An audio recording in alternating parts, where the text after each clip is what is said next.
Well, ladies and gentlemen, in recent months, we are getting a lot of dialogue around the NRL potentially expanding not only to 18, but to 20 teams. The NRL does want to get to 20 teams in the next 10 years, if you read between the lines. And in this video, I am going to be making the argument of why Adelaide needs to be the 20th NRL team. Now, recently, the general consensus has been that the 18th team will be in Perth and the 19th team will be a South Island team in New Zealand playing out of the city of Christchurch and their new translucent roof stadium, very modern, that is currently under construction in the city of Christchurch, due to be finished by the year 2026. We are hearing Perth probably being the North Sydney Bears in a relocation scenario, probably starting in around 2027, 2028. And you would think the Christchurch team would either be in the same year or the year after Perth.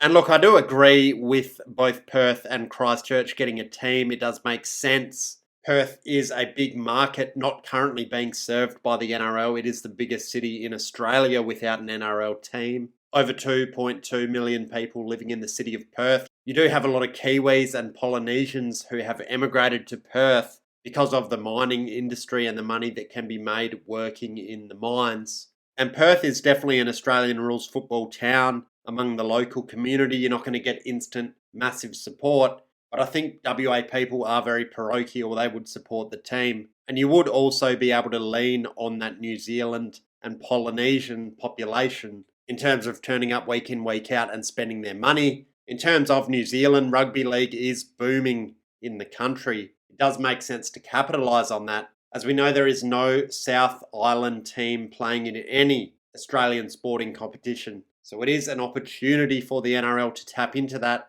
You do obviously have the Warriors, very popular, but they are seen as an Auckland team. So to get something that really represents the South Island for them to rally around, it does make sense. You could play in Dunedin and in Christchurch as well, obviously being the main base for the team. So the big question then becomes, where will the 20th team be based? Now, a few months ago, it was reported that Papua New Guinea was a done deal, not only for the 20th team, but actually for the 18th team. The dialogue there was Albo, the Australian government, was going to give the PNG government $600 million over a period of 10 years as a sort of nation-building exercise in order to promote the diplomacy and get PNG to move closer diplomatically to Australia than China. But it has come to light in recent weeks there are some big issues with the PNG bid, and potentially it is not as far progressed as has been reported. I think it is a bad move economically. You don't have a lot of disposable income among the local populace. There are a lot of issues in Papua New Guinea around standard of living, around crime, and I think a professional rugby league team is a long way down the list in terms of priorities for that nation. A PNG team really doesn't add anything to the Australian TV rights. The cost would be astronomical. There has been some talk about them having to build a compound or gated community for the players to live in due to the high violent crime rate in the country. And if you're a 21, 22-year-old Australian from the Gold Coast or from Bondi, I mean, Papua New Guinea is not an attractive place to go and live. Or even if you're an older player with kids and a wife, are they really going to want to live in Port Moresby for 6 or 8 months of the year? I'm not sure about that. So if I'm the NRL, I'm abandoning Papua New Guinea entirely and going into Adelaide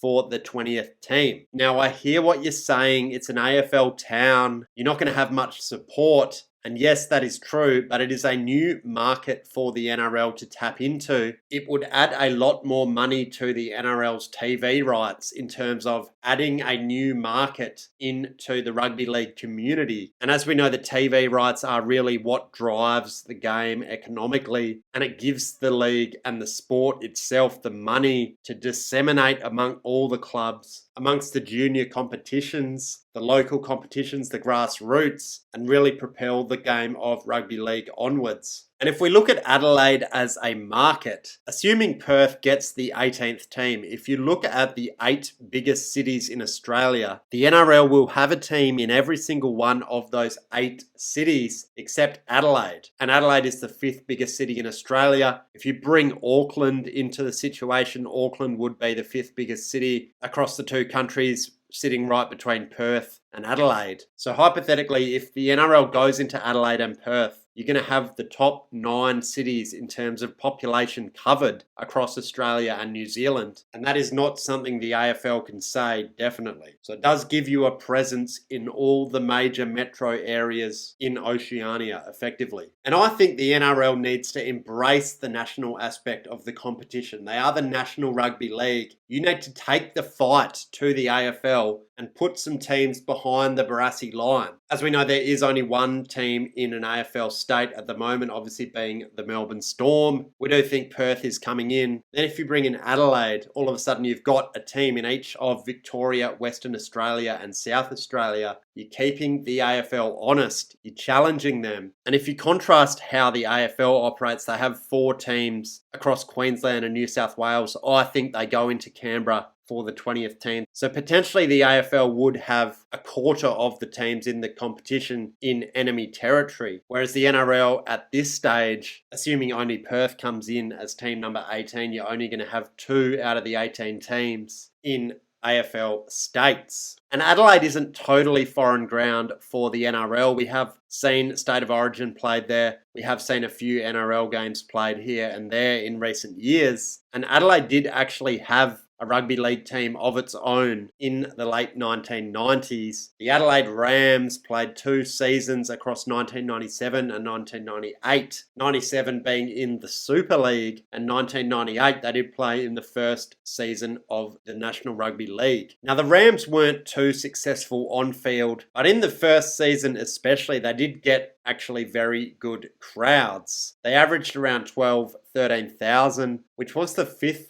highest in the competition, which is quite an amazing effort for a startup team in a non-rugby league state. Unfortunately, the following year, in the first year of the NRL, the crowds did fall away a fair bit. They were getting 7,000 or 8,000 to most of their home games, playing primarily out of Adelaide Oval, an oval cricket and Australian rules football stadium, not ideal for rugby league. And ultimately, the team did start going backwards financially, and they were left with no choice but to drop out of the NRL and basically go out of existence. The team is considered another casualty of the Super League war, which did set the game of rugby league back a long way, you'd have to say. Now, this hypothetical new Adelaide team, I don't think they'll be playing at Adelaide Oval. It is a bad look. Playing in a massive oval-shaped stadium is not ideal, looks bad on TV. It's a bad viewer experience for the audience that is in attendance. But you do have Hindmarsh Stadium, the rectangular soccer stadium, home of Adelaide United in the A-League Soccer. It does hold around 17,000 in terms of capacity. That is a good number for a smaller NRL team. It is obviously a rectangular stadium, so all the fans are right on top of the action. Does look good on TV. It did get renovated recently for the FIFA Women's World Cup Soccer that was played in Australia in 2023. And it would almost be a perfect fit for a rugby league team in what is somewhat of a new market for the sport. And what the NRL does with this 20th team is really a test of whether they have a growth mindset like the AFL, or whether they do just want to fish where the fish are and play to the base of existing supporters. We have seen them go into the state of Queensland with the last 2 expansions, obviously being the Gold Coast Titans in 2007, and then the Dolphins in Brisbane, or the northern suburbs, northern corridor, whatever you want to call it, of Brisbane in 2023. And if it's not going to be PNG, it's not going to be Adelaide, you would be talking potentially about a Rockhampton, about an Ipswich, about a Toowoomba, maybe Central Coast, although I think the Bears are going to pivot from Central Coast and go to Perth. maybe the Newtown Jets say, look, we'll go to the Central Coast. I can't see the competition going into New South Wales again. There is too many teams in Sydney and New South Wales as a whole. So it's really either going to be another Queensland team, PNG, which I don't like, as I've said, or Adelaide. And I think Peter V'landys has to ask the question, do we want to take the fight to the AFL? Do we want to capitalise on a big market? Do we want to increase our TV rights? And I think when you weigh it all up, Adelaide is the bravest option, but it is the best option. And we will be keeping an eye on this situation as it evolves over the next 5 or 6 years. I'll be interested to hear what you guys think in terms of the next NRL team or the next few NRL teams, because of course Perth and South Island are not locked in yet. They are just likely. But either way, guys, that is going to do it for this video. Thanks for watching, and don't forget to subscribe for more.